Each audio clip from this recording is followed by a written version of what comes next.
Bien, et bonjour tout le monde. Je reviens sur la partie en réalité des questions restantes qui restaient pour nous. Nous avons la quatrième, la cinquième et la sixième question. Et en parlant de la quatrième question, on nous a dit de définir la réflexion totale de la lumière. En parlant de la réflexion totale de la lumière, vous allez essayer d'abord de tracer une droite de séparation des deux milieux, le milieu M1 et le milieu M2. Dans le milieu M1, on aura ici l'indice N1 et dans le milieu M2, on a l'indice N2. Donc, par suite, je vais dire quoi? Lorsque vous remarquez que ici N1 est supérieur à N2, cela signifie qu'il y a la réflexion totale de la lumière. Il y a la réflexion totale de la lumière lorsque l'indice du premier milieu est supérieur à l'indice du deuxième milieu, ou il y a la réflexion totale de la lumière lorsque l'indice du premier milieu est plus réfringent que l'indice du deuxième milieu. Ça marche. On va donner un exemple. Vous avez ici N1 qui est égal ici à 1,33 et vous avez N2 qui est égal ici à 1,00. En remarquant ici, quand vous remarquez très bien, N1 est supérieur à N2. Alors, il y a la réflexion totale de la lumière. Mais si c'est le contraire, on disait maintenant ici N1 égale ici à 1,00 et N2 égale ici à 1,33. Donc, là-bas, il n'y a pas la réflexion totale de la lumière. Cela veut dire qu'ici, N1 est inférieur à N2, pas de réflexion, PRT, pas de réflexion totale de la lumière, PRT, pas de réflexion totale de la lumière. Maintenant, par suite, après là-bas, vous pouvez encore vous baser sur l'angle d'incidence. Vous avez l'angle d'incidence ici et vous avez l'angle d'incidence limite. L'angle d'incidence limite. Mais si en réalité l'angle d'incidence est supérieur à l'angle d'incidence limite, on peut noter parfois lambda comme ça marche. Donc, cela signifie que si l'angle d'incidence est supérieur à l'angle d'incidence limite, c'est là qu'il y a la réflexion totale de la lumière. Prenons. L'angle d'incidence égale ici à 30 degrés et l'angle d'incidence limite, je veux dire l'angle d'incidence limite égale à 25 degrés. Donc, c'est là que ici, là, comme l'angle d'incidence est supérieur à l'angle d'incidence limite, c'est là qu'il y a la réflexion totale de la lumière. Si c'était le contraire, il n'y allait pas avoir directement la réflexion totale de la lumière. Donc, si on vous demande par définition c'est quoi la réflexion totale de la lumière, on va dire qu'il y a la réflexion totale de la lumière lorsque l'indice du premier milieu est supérieur à l'indice du deuxième milieu. Ça peut suffire. Ou bien il y a la réflexion totale de la lumière lorsque l'angle d'incidence est supérieur à l'angle d'incidence limite lambda. Là aussi, ça peut suffire. Il n'y a pas de problème. Donc, par suite, ça, c'est juste au niveau de la quatrième question. Revenons au niveau de la cinquième question. On nous demande c'est quoi en réalité la surface réfléchissante. Une surface réfléchissante, c'est une surface en réalité où il y a le renvoi de la lumière. Où il y a le renvoi de la lumière. Par suite, je quitte là-bas encore, on dit faites le schéma de la réflexion. Regardez, c'est comme si je suis là. Ici, c'est quoi? Le plan d'incident, la tête, c'est quoi? C'est la normale. Et la main droite, je vais dire ici, c'est le rayon d'incident. Ça, c'est le rayon réfléchi. Et ici, c'est quoi? C'est l'angle d'incidence. Et ici, c'est l'angle réfléchi. L'angle réfléchi ou l'angle de réflexion. Ça marche. Je reviens maintenant, je vais interpréter ça au tableau rapidement. On va voir. Ça marche. Là, c'est très bien. Donc, je reviens ici. Je vais essayer de tracer d'abord le plan d'incident. Le plan d'incident est là. Le plan d'incident est là. Et ici, vous avez une source lumineuse. C'est ici, le rayon va quitter. Le rayon quitte ici et arrive ici au plan d'incident. Et vous avez une droite d'interprétation, une droite de séparation ici qu'on va appeler la normale. Après ça, il y a le renvoi de la lumière par là.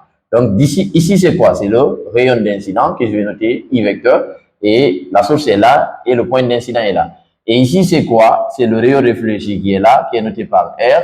Maintenant, par suite, je vais noter ici grand R pour avoir les IR. Et simplement, donc, après ça, je vais dire ici, jusqu'ici, c'est quoi? C'est l'angle d'incidence. Et d'ici, jusqu'ici, c'est quoi? C'est l'angle réfléchi ou l'angle de réflexion. Donc, mais ici, c'est quoi? C'est la normale. Ensuite, après là-bas, je vais interpréter maintenant. C'est là que SI, en parlant de SI, c'est quoi? C'est I vecteur. Et ici, quand je vois IR, c'est quoi? IR, c'est R vecteur. Et R vecteur, c'est ça. R vecteur, c'est le rayon réfléchi. Et I vecteur, c'est le rayon d'incident. Ne confondez pas maintenant avec I chapeau encore. I chapeau, c'est l'angle. Ça, c'est l'angle d'incidence. Et angle d'incidence, je vais dire comme ça. Et ici, maintenant, quand je prends encore R, chapeau, c'est quoi? C'est l'angle réfléchi. Angle réfléchi, ça marche. Donc, juste la réalité, ici, c'est incidence. Je vais noter incidence, l'angle d'incidence. Et ici, on a l'angle réfléchi. Ça marche. L'angle réfléchi. Donc, par suite, juste ici, l'interprétation du schéma, vous allez voir ici encore, il y a un angle ici, noté par alpha. Et ici, il y a un angle encore ici qu'on va noter par bêta. Mais les deux angles sont identiques. De fait que les deux là sont identiques, ça signifie que les deux là sont identiques. Donc, c'est là que I, quand on regarde I, est I est identique à R, cela signifie que directement, encore ici, que alpha est identique à bêta. La somme de ces deux, quand vous voyez I plus quoi, I plus alpha égale à combien de degrés? 90 degrés, on avait interprété derrière. Et R plus bêta égale à combien de degrés? Égale à 90 degrés, encore qu'on avait interprété derrière. Donc ça marche. Et je reviens ici, la somme des angles, maintenant I plus quoi, plus alpha, plus quoi, plus R, plus quoi, plus bêta, égale à combien de degrés? Égale à 180 degrés. Là, ça marche. Pour tirer maintenant, c'est très simple. C'est-à-dire qu'ici, si c'est I, on aura 180 moins les autres. Si c'est alpha, on aura 180 moins les autres. R aussi, on aura 180 moins les autres. Et bêta, 180 moins les autres. Je reviens maintenant pour chercher ici encore l'angle limite. Donc, si il s'agit de chercher l'angle limite, vous allez dire quoi? Sinus de l'angle d'incidence. Sinus de l'angle d'incidence limite, autrement lambda égale à quoi? Égale à N2 sur quoi? Sur N1. N2 sur N1. Par hasard, si vous avez 1,33 par exemple, divisé par combien? Et divisé par 1,00, comme ça. Et je vous remercie bien, 1,00 divisé par 1,33. 1,00 divisé par 1,33. Maintenant, vous avez une réponse ici. Je vais dire ici. Juste quand vous calculez, vous aurez une réponse ici. Et cette réponse, vous allez dire ici, sinus de l'angle égale à la réponse que vous avez trouvée ici. Maintenant, suite ici, l'angle que vous avez gagné ici, c'est très simple. Vous prenez l'angle qui est là, comme lambda est appelé maintenant, l'angle d'incidence, et l'angle d'incidence limite.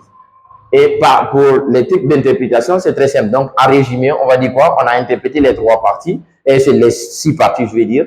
Définir la réflexion, les lois de la réflexion, énoncer le principe du retour inverse de la lumière, et la réflexion totale de la lumière, définir maintenant la surface réfléchissante, après faites le schéma de la réflexion.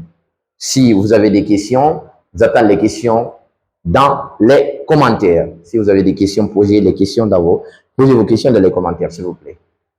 Merci.